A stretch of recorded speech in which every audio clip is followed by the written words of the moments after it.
Hello दोस्तों आज की वीडियो काफी इंफॉर्मेटिव काफी नॉलेजेबल है। सोचिए दोस्तों, आप किसी बैंक में अपना पैसा डिपॉजिट करते हैं सेविंग बैंक अकाउंट के थ्रू, या तो एफडी के थ्रू, या तो रिकरिंग डिपॉजिट के थ्रू। यानी कि दोस्तों मान के चलिए कि आप अपने जिंदगी की सारी जमा पूंजी उस बैंक में जमा करते हैं एंड आपको दोस्तों अचानक से एक न्यूज पता चलता है कि आपका जिस बैंक में अकाउंट था वो बैंक बंद होने वाली है, क्योंकि उस बैंक में एक बहुत बड़ा स्कैम हो चुका है, कोई बहुत बड़ा घोटाला हो चुका है, या तो कोई बहुत बड़ा फ्रॉड हो चुका है। उस बैंक का दोस्तों कोई पैसा लेके भाग चुका है। उस केसेस में हमने जो भी अपने जिंदगी की सारी जमा पूंजी उस बैंक में डिपॉजिट करके रखे हैं, जमा करके रखे हैं, तो हमारे पैसों का क्या होगा?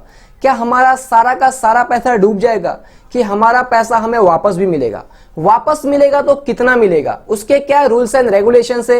ये सारी की सारी चीजें दोस्तों इस वीडियो में आज हम देखने वाले हैं। क्योंकि आपने दोस्तों रिसेंटली देखा होगा, यस बैंक इतनी बड़ी बैंक थी दोस्तों, उस बैंक में स्कैम हो गया।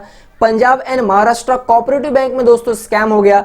पंजाब नेशनल बैंक में दोस्तों इस तरीके के स्कैम हो गए एंड और भी दोस्तों बहुत सारे बैंक में इस तरीके के स्कैम होते रहते हैं। एंड दोस्तों जो सबसे ज्यादा प्रॉब्लम होता है वो डिपॉजिटर को होता है, जिसका उस बैंक में अकाउंट होता है, वो अपना पैसा उस बैंक में डिपॉजिट करते हैं। क्योंकि दोस्तों इस तरीके का स्कैम कोई भी बैंक में होता है तो आरबीआई उस बैंक के ऊपर कुछ समय के लिए रेस्ट्रिक्शंस लगा देती है एंड हम अपना ही पैसा उस बैंक से विड्रॉ नहीं कर सकते। हम अपना ही कोई भी ऑनलाइन पेमेंट वगैरह होता है वो नहीं कर सकते। हम अपने लोन्स का ईएमआई नहीं पे कर सकते। हम अपने दोस्तों इंश्योरेंस का प्रीमियम नहीं पे कर सकते। हमारा सैलरी भी उस बैंक से अटैच होता है, हमारा सारा का सारा सैलरी भी उस बैंक में जाता है। यानी कि कुल मिला के दोस्तों मैं कहना यह चाहता हूं कि हम अपना ही पैसा उस बैंक से विड्रॉ नहीं कर सकते। हमारी कुछ भी गलती भी नहीं होती, गलती तो पूरी की पूरी बैंक की होती है, क्योंकि बैंक में फ्रॉड हुआ है, उसमें कुछ जो लोग होते हैं वो बैंक के लोग ही शामिल होते हैं।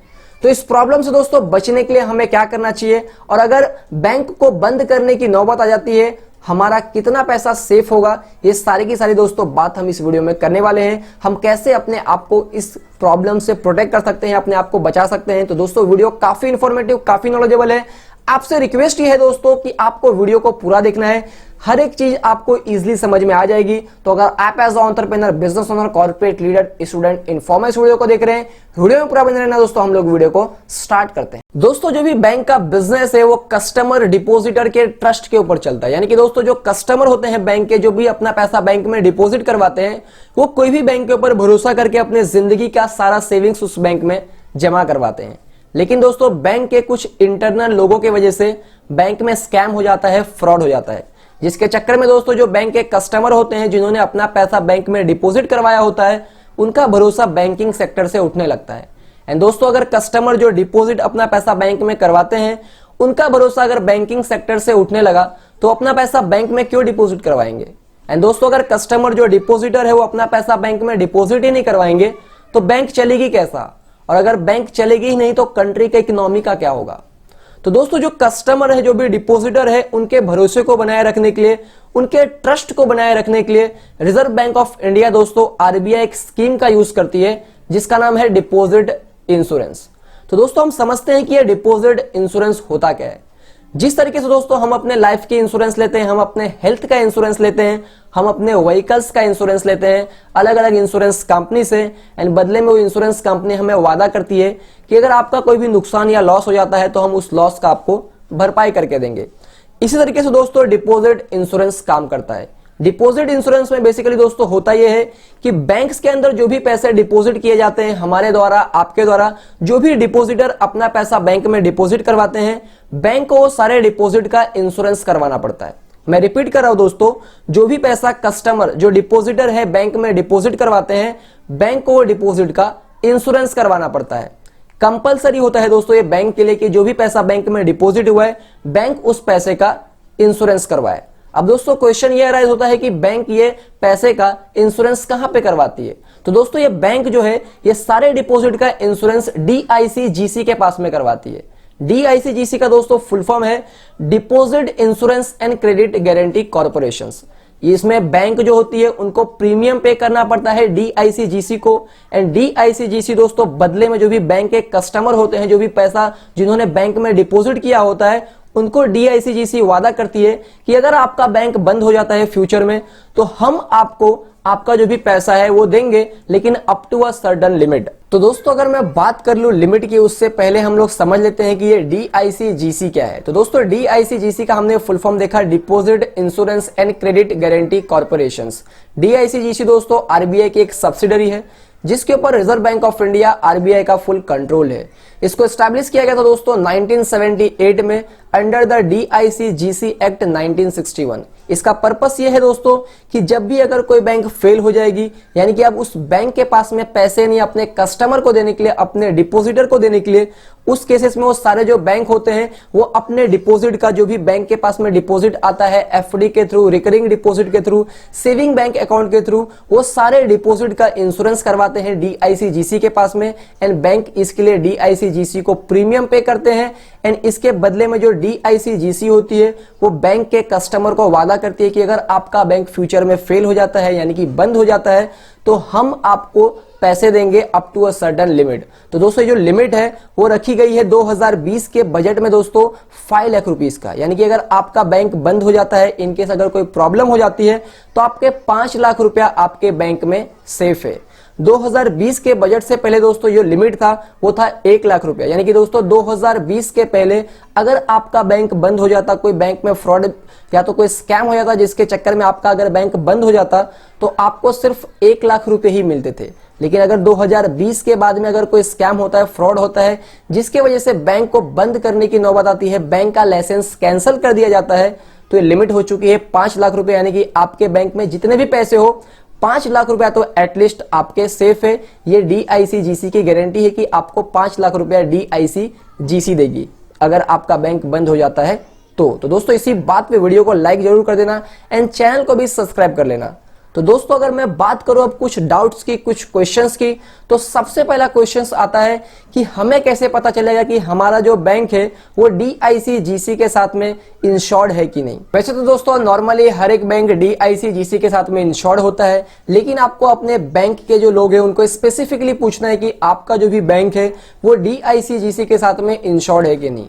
दूसरा तरीका यह है दोस्तों कि आपको सिंपली गूगल पे सर्च करना है DICGC एंड DICGC का दोस्तों वेबसाइट का लिंक खुल जाएगा। आपको उनके वेबसाइट के लिंक पे क्लिक करना है, वहां पे आपको दिखेगा होम, उसके बाद दिखेगा about us and third number पे दोस्तों आपको दिखेगा फॉर डिपॉजिटर।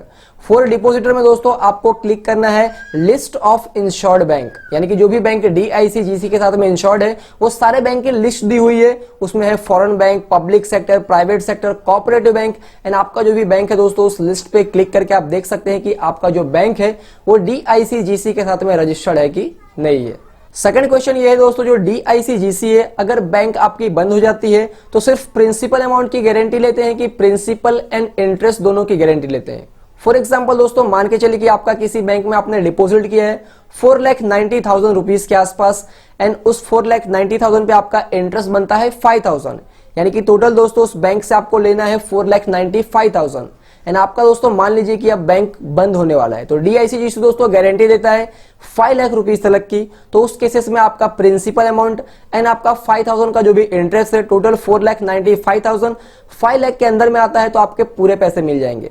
लेकिन सेकेंड सिचुएशन दोस्तों, फॉर एग्जाम्पल मान के चलिए कि आपने किसी बैंक में डिपॉजिट किए हैं 4,90,000 एंड आपका इंटरेस्ट बनता है 20,000, यानी कि दोस्तों आपको उस बैंक से लेना है 5,10,000 एंड अगर आपका बैंक के बंद होने का सिचुएशन आता है दोस्तों, तो उस केसेस में जो DICGC है सिर्फ आपको 5 लाख रुपए ही देगी, क्योंकि लिमिट सिर्फ 5 लाख रुपीज तक की है, आपको 10,000 का लॉस हो जाएगा। यानी कि दोस्तों टोटल 5 लाख की लिमिट होगी, उसमें अगर प्रिंसिपल एंड इंटरेस्ट दोनों कवर होते हैं तो 5 लाख तक मिल जाएगा, उसके आगे का आपको नहीं मिलेगा। थर्ड क्वेश्चन दोस्तों यहाँ पे ये है कि अगर एक इंडिविजुअल है, उनका एक ही बैंक में डिफरेंट अकाउंट है, उस केसेस में उनके कितने पैसे इंश्योर्ड होंगे अगर बैंक फेल हो जाता है। तो दोस्तों इसको हम लोग सिंपली एग्जांपल से समझते हैं। फॉर एग्जांपल दोस्तों मिस्टर एक्स नाम के एक इंडिविजुअल है, उनका यस बैंक में डिफरेंट अकाउंट है, उनका यस बैंक में सेविंग बैंक अकाउंट भी है, उनका यस बैंक में ही करेंट अकाउंट भी है एंड उनका यस बैंक में ही फिक्स डिपॉजिट अकाउंट भी है। अब मान के चलते हैं दोस्तों उनका जो सेविंग अकाउंट है उसमें 2 लाख रुपए का डिपॉजिट है, उनका जो करंट अकाउंट है उसमें 3 लाख रुपीस का डिपॉजिट है एंड उनका जो FD अकाउंट है उसमें 2 लाख रुपए का डिपॉजिट है। यानी कि दोस्तों उनका जो तीनों डिपॉजिट मिला के टोटल जो डिपॉजिट है वो है 7 लाख रुपीस के आसपास। अब दोस्तों अगर यहाँ पे बैंक को बंद करने की नौबत आ जाती है तो जो मिस्टर एक्स है उनके कितने पैसे सेफ होंगे। यहाँ पे दोस्तों जो DICGC है वो बोलता है कि आपके सिर्फ 5 लाख रुपए ही सेफ होंगे, यानी कि आपको 2 लाख रुपए का नुकसान हो जाएगा, मिस्टर एक्स को 2 लाख रुपए का नुकसान हो जाएगा। यहाँ पे दोस्तों कहना मैं ये चाहता हूं कि आपका एक ही बैंक में डिफरेंट अकाउंट हो या तो एक ही बैंक के अलग अलग ब्रांचेस में डिफरेंट अकाउंट हो। अगर आप दोस्तों वो सारे अकाउंट के अकेले ओनर हैं, आप एक इंडिविजुअल वो सारे अकाउंट के होल्डर हैं, मालिक हैं, तो आपके सारे अकाउंट का मिला के जितना भी पैसा है ना उसको जोड़ दिया जाएगा, यानी कि टोटल जो आपकी लिमिट होगी वो सिर्फ 5 लाख रुपए की लिमिट होगी अगर आपका बैंक बंद हो जाता है तो। लेकिन दोस्तों अगर डिफरेंट ओनरशिप है, यानी कि आपका एक डिफरेंट अकाउंट है एंड उसी बैंक में आपके किसी फैमिली मेंबर का अकाउंट है, या तो एक आपका अलग अकाउंट है या तो उसी बैंक में दोस्तों आपका आपके वाइफ के साथ में ज्वाइंट अकाउंट है। फॉर एग्जांपल एक मिस्टर एक्स का यस बैंक में ही अकाउंट है एंड एक account mister X and missus Y का है यस बैंक में ही, उस केसेस में डिफरेंट अकाउंट माना जाएगा, यानी कि आपका अकाउंट अलग माना जाएगा एंड आपका एंड आपके वाइफ का जो मिसेस एक्स है उसका जो ज्वाइंट अकाउंट है उसको अलग माना जाएगा एंड दोनों के लिए 5-5 लाख की जो लिमिट है दोस्तों वो डिफरेंट होगी। तो दोस्तों यहाँ पे फोर्थ क्वेश्चन ये है कि अगर एक ही पर्सन का 2 अलग अलग बैंक में अकाउंट है उस सिचुएशन में क्या होगा। फॉर एग्जाम्पल दोस्तों जो मिस्टर एक्स है उनका यस बैंक में भी एक अकाउंट है एंड मिस्टर एक्स का दोस्तों मान के चलते हैं HDFC बैंक में भी एक अकाउंट है एंड मान के चलते हैं दोस्तों यस बैंक बंद होने वाला है, तो मिस्टर एक्स के डिपॉजिट का क्या होगा। तो बेसिकली दोस्तों जो भी मिस्टर एक्स का डिपॉजिट होगा HDFC बैंक में वो सारा का सारा डिपॉजिट सेफ होगा, लेकिन जो मिस्टर एक्स का डिपॉजिट होगा यस बैंक में वो 5 लाख रुपीस तक दोस्तों सेफ रहेगा एंड 5 लाख रुपीस के ऊपर का दोस्तों मिस्टर एक्स को लॉस हो जाएगा, नुकसान हो जाएगा। सेकंड सिचुएशन दोस्तों यहाँ पे ये हो सकता है कि जो भी मिस्टर एक्स का अकाउंट है यस बैंक में एंड HDFC बैंक में, अगर दोनों बैंक को एक साथ बंद करने की नौबत आती है उस केसेस में क्या होगा। तो उस केसेस में बेसिकली दोस्तों जो मिस्टर एक्स का यस बैंक में अकाउंट है तो 5 लाख रुपए तक सेफ होंगे एंड HDFC बैंक में भी जो भी अकाउंट है वहां पे भी 5 लाख रुपए तक सेफ होंगे, यानी कि दोस्तों इनके 2 अकाउंट को 2 डिफरेंट अकाउंट माने जाएंगे। दोस्तों फिफ्थ क्वेश्चन इंपॉर्टेंट है, ध्यान से सुनिएगा। अगर आपका एक ही बैंक में एक से ज्यादा ज्वाइंट अकाउंट है या तो एक ही बैंक के डिफरेंट ब्रांचेस में आपका एक से ज्यादा ज्वाइंट अकाउंट है एंड उस केसेस में अगर बैंक को बंद करने की नौबत आती है तो आपके कितने पैसे सेफ होंगे। तो दोस्तों इसको हम लोग सिंपली एग्जांपल से समझते हैं। फॉर एग्जांपल दोस्तों mister A and mister B का यस बैंक में दोस्तों एक ज्वाइंट अकाउंट है जो कि सेविंग बैंक अकाउंट है, जहां पे दोस्तों जो पहले ज्वाइंट अकाउंट होल्डर है वो है मिस्टर ए एंड जो दूसरे ज्वाइंट अकाउंट होल्डर है दोस्तों वो है मिस्टर बी एंड उनके जो सेविंग ज्वाइंट अकाउंट है उसमें है 3 लाख रुपीस की डिपॉजिट। अब दोस्तों हम मान के चलते हैं कि mister A and mister B का यस बैंक में ही किसी डिफरेंट ब्रांचेस में एक और ज्वाइंट अकाउंट है जो कि एक FD ज्वाइंट अकाउंट है एंड जहां पे दोस्तों जो टोटल डिपॉजिट है हम मान के चलते हैं दोस्तों 4 लाख रुपीस के आसपास का है एंड जहां पे जो पहले ज्वाइंट अकाउंट होल्डर है वो मिस्टर ए है एंड जो सेकेंड ज्वाइंट अकाउंट होल्डर है वो मिस्टर बी है। अब दोस्तों अगर यस बैंक को बंद करने की नौबत आती है तो जो mister A and mister B का ज्वाइंट अकाउंट है उसमें से कितना पैसा सेफ होगा।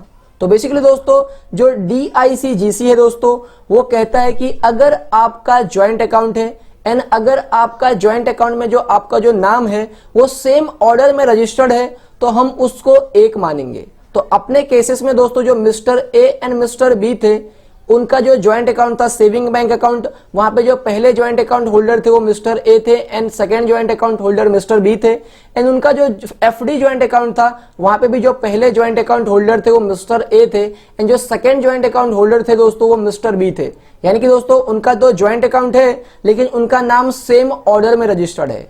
तो यहाँ पे दोस्तों उनको सिर्फ 5 लाख रुपीस तक ही मिलेंगे। टोटल दोस्तों दोनों ज्वाइंट अकाउंट का मिला के उनका होता है 4 लाख प्लस 3 लाख 7 लाख रुपीस, लेकिन उनको सिर्फ 5 लाख रुपीस ही मिलेंगे, यानी कि उनके 2 लाख रुपीस का नुकसान हो जाएगा। लेकिन दोस्तों अगर इनका जो ज्वाइंट अकाउंट है वो ज्वाइंट अकाउंट पे जो नाम है वो डिफरेंट ऑर्डर में अगर रजिस्टर्ड होगा तो उसको 2 अलग अलग अकाउंट माना जाएगा। फॉर एग्जाम्पल दोस्तों, जो उनका सेविंग बैंक अकाउंट था वहां पे उनका ज्वाइंट अकाउंट में नाम था मिस्टर ए पहले ज्वाइंट अकाउंट होल्डर थे एंड मिस्टर बी दूसरे ज्वाइंट अकाउंट होल्डर थे। तो यहाँ पे दोस्तों जो एफडी अकाउंट था उनका, वहां पे ऐसा अगर होगा कि मिस्टर बी पहले ज्वाइंट अकाउंट होल्डर होंगे and mister A second joint account holder होंगे, तो इस केसेस में दोस्तों जो इनका ज्वाइंट अकाउंट है सेविंग ज्वाइंट अकाउंट को अलग माना जाएगा और इनके एफडी ज्वाइंट अकाउंट वाले को अलग माना जाएगा। यानी कि दोस्तों यहाँ पे 5 लाख की लिमिट अलग होगी एफडी वाले में एंड सेविंग वाले में 5 लाख की लिमिट अलग होगी। सिक्स्थ क्वेश्चन ये है दोस्तों कि when DICGC is liable to pay, यानी कि दोस्तों डीआईसीजीसी आपका पैसे का पेमेंट कब करती है। तो दोस्तों जो डीआईसीजीसी है वो आपके पैसे का पेमेंट अगर आपका बैंक क्लोज हो जाता है, आपके बैंक का लाइसेंस कैंसिल कर दिया जाता है, उस केसेस में करती है। यानी कि दोस्तों अगर कोई भी बैंक में कोई फ्रॉड हुआ होता है, कोई स्कैम होता है, तो उस बैंक को डायरेक्टली बंद नहीं किया जाता। आरबीआई चाहती है दोस्तों कि वो बैंक चले। आरबीआई उस बैंक का जो भी फाइनेंशियल पोजीशन है, फाइनेंशियल हेल्थ है, उसको और स्ट्रांग बनाने की कोशिश करती है। किसी भी तरीके से आरबीआई उस बैंक को लोन भी देती है, मर्जर होते हैं, एक्वाइजेशंस होते हैं, जो बड़े बड़े बैंक है वो उन बैंकों में अपना पैसा इन्वेस्ट करते हैं। इस तरीके से दोस्तों जो आरबीआई है वो बैंक को बाउंस बैक करवाने की कोशिश करती है। लेकिन दोस्तों अगर वो बैंक बाउंस बैक करने के पोजीशंस में नहीं होता है तो आरबीआई को दोस्तों फाइनली डिसीजन लेना पड़ता है उस बैंक को कैंसिल करने के। उस बैंक का जो भी लाइसेंस है उसको कैंसिल किया जाता है एंड उस बैंक को बंद कर दिया जाता है एंड जो भी जो डिपोजिटर है उनका जो पैसा है 5 लाख रुपीस तक डीआईसीजीसी उनको पे करती है एंड बाकी का दोस्तों जो डिपोजिटर है उनका लॉस हो जाता है।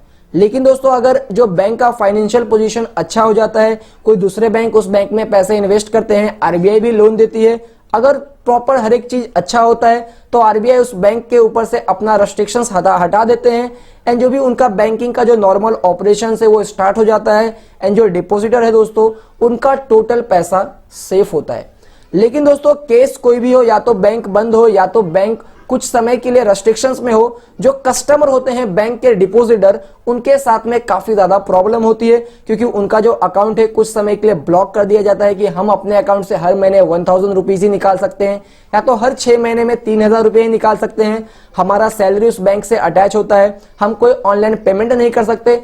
इस तरीके की काफी प्रॉब्लम होती है। तो दोस्तों इस प्रॉब्लम के रिगार्डिंग का जो सॉल्यूशन है वो बहुत सारे बैंक के जो एक्सपर्ट है वो ये कहते हैं कि आपको एक से ज्यादा बैंक में अकाउंट खुलवाने चाहिए एंड आपका जो भी सेविंग्स है वो अलग अलग जगह पे स्प्रेड करके रख देना चाहिए, ताकि अगर कोई एक बैंक में प्रॉब्लम हो तो आप दूसरे बैंक से आपका जो भी काम है वो कर सके, आप अपना सैलरी दूसरे बैंक में अटैच करवा सके, जो भी ऑनलाइन पेमेंट है वो आप कर सके। दोस्तों उम्मीद करता हूं वीडियो आपको अच्छी लगी होगी। फिर भी दोस्तों अगर आप मुझसे कोई क्वेश्चन पूछना चाहते हैं तो नीचे कमेंट में दोस्तों आप मुझसे क्वेश्चनिंग कर सकते हैं एंड अगर आप दोस्तों मुझे कोई फीडबैक या तो सजेशंस देना चाहते हैं तो नीचे दोस्तों कमेंट में लिख के आप मुझे फीडबैक एंड सजेशंस भी दे सकते हैं। तो दोस्तों अगर वीडियो अच्छी लगी आपको तो वीडियो को लाइक एंड चैनल को सब्सक्राइब बिल्कुल कर दीजिएगा एंड इस वीडियो को दोस्तों ज्यादा से ज्यादा शेयर कीजिए, ताकि दोस्तों जो इस तरीके की वीडियो होती है उसकी इंफॉर्मेशन सारे लोगों के पास होनी चाहिए। तो मुझे उम्मीद है दोस्तों आप वीडियो को जरूर शेयर करेंगे। जय हिंद दोस्तों।